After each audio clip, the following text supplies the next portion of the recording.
Secretary General of the Conference of Bishops of the Philippines, who happens to be my classmate. So it's not the first time I saw him. So I think I'll preach from here and I can see you better over there.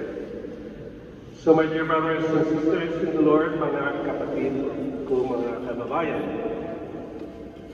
sa sinabi ko kaninang umaga, ang ating Santo Niño ay nagiging balikbayan. Ngayon, bumalik siya sa España, kanyang lupang hinirang, para bang bayang magiliw.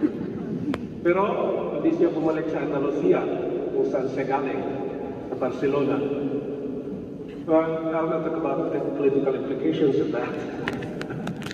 But anyway, yeah, it's true.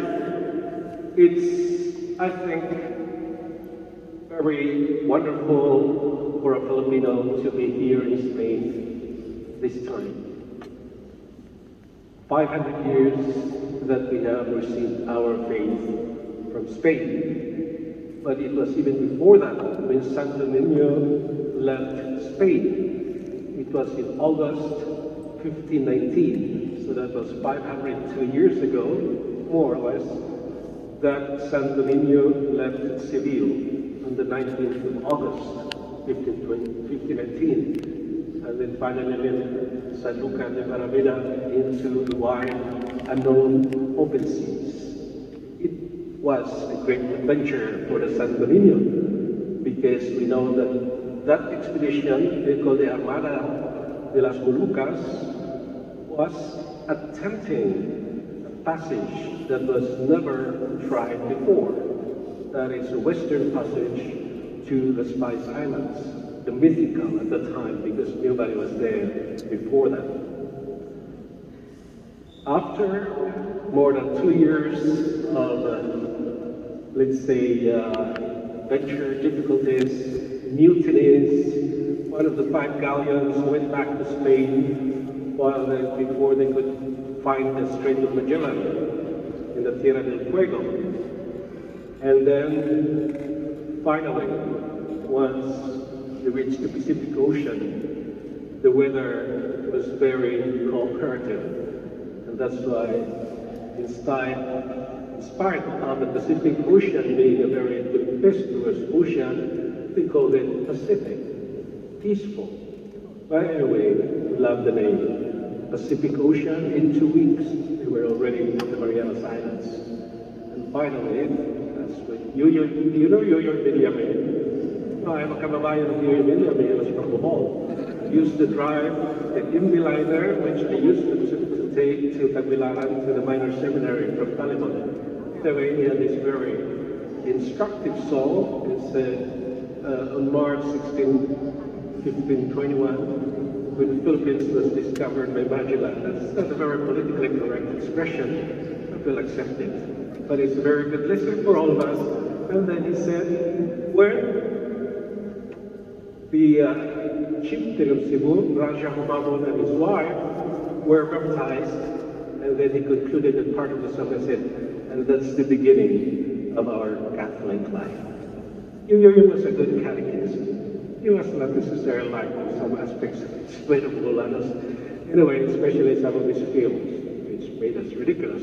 But anyway, that's been a long time ago, but this is really the essence of our celebration. The Santo Niño, right here in front of us, is, we might say, a prime witness if it were a crime. He was a first-hand witness to the first, not only to the first baptisms, but the whole adventure of why the faith arrived in our islands. He took, you might say, he started the adventure from the very start, and then crossed the oceans and ended up in Cebu. That's not even the end of the story, right? Because Magellan, as you always say, is, oh, mother, mother, I am sick, call the doctor very quick. Oh, mother, mother, don't worry, you know, shall I die? He died. Of course, we know that whole story, but bad.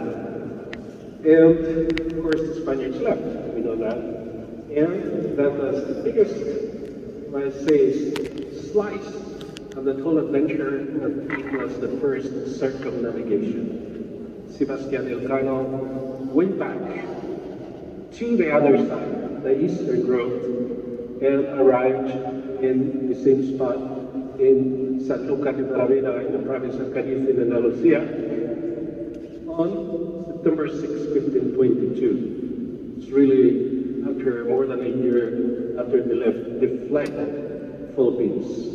When he arrived in San Luca de Talavera, he wrote to the emperor, the King of Spain, who was the emperor of the Habsburgs, also Charles V. He said, "Majesty, I am back after having seen the well-roundedness of the earth, of the globe." And 2 days after that, September 8, 1522, he was back in Seville. So you would say, that's the story. We are here to celebrate that.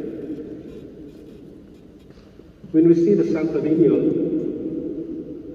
when we adore the Santo Niño, when we reflect about the mystery of the Santo Niño, it certainly brings back the idea and the spirit of Christmas. We are already in Christmas.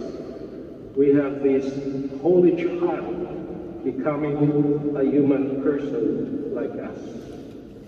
He makes himself accessible to us. Para pwede mo siyang ilitiin, pwede mo siyang ganyan, gwapo-gwapo naman ang batang ito. Lalo na tayo mga Filipino. So we dress, so many people dress him in different ways, put a hat on him, put a crown, put something red, put something green, put something yellow, and everything. We just love the Santo Niño, and sometimes he becomes an object of decoration. That's okay because we believe that he loves to be with us even whatever we do with him. As God incarnated and becoming a child, helpless, there is no one like that. Try to imagine of any religion having a God who sacrificed himself, who annihilated himself, this word that the Greeks used to do. The kenosis, the self-emptying, the annihilation of oneself in order to express the greatest love of all. Because what's the reason for him to do that? What's the reason for him to be crucified? Do you think that he could have not avoided it? He could have. If we believe that he is an all-powerful God, why should he submit himself to crucifixion, to passion and death? There is only one reason we can find, because the greater the love, the greater the sacrifice you are willing to undergo and to give.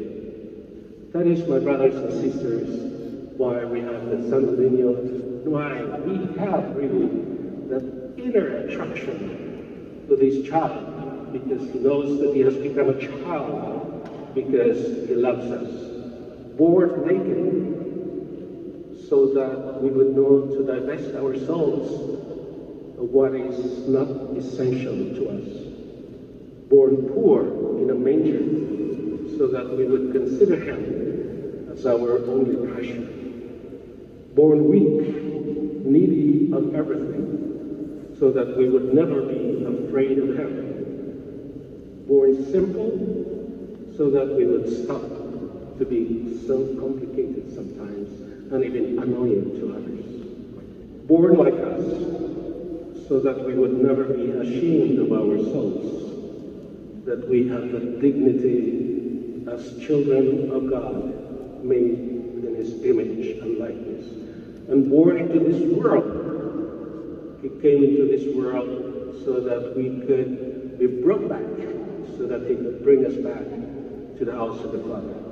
That is how we should look at the child Jesus, so that more and more our relationship with him would not just be a matter of emotion, but above all, a personal relationship of adoration. He became a niño for us.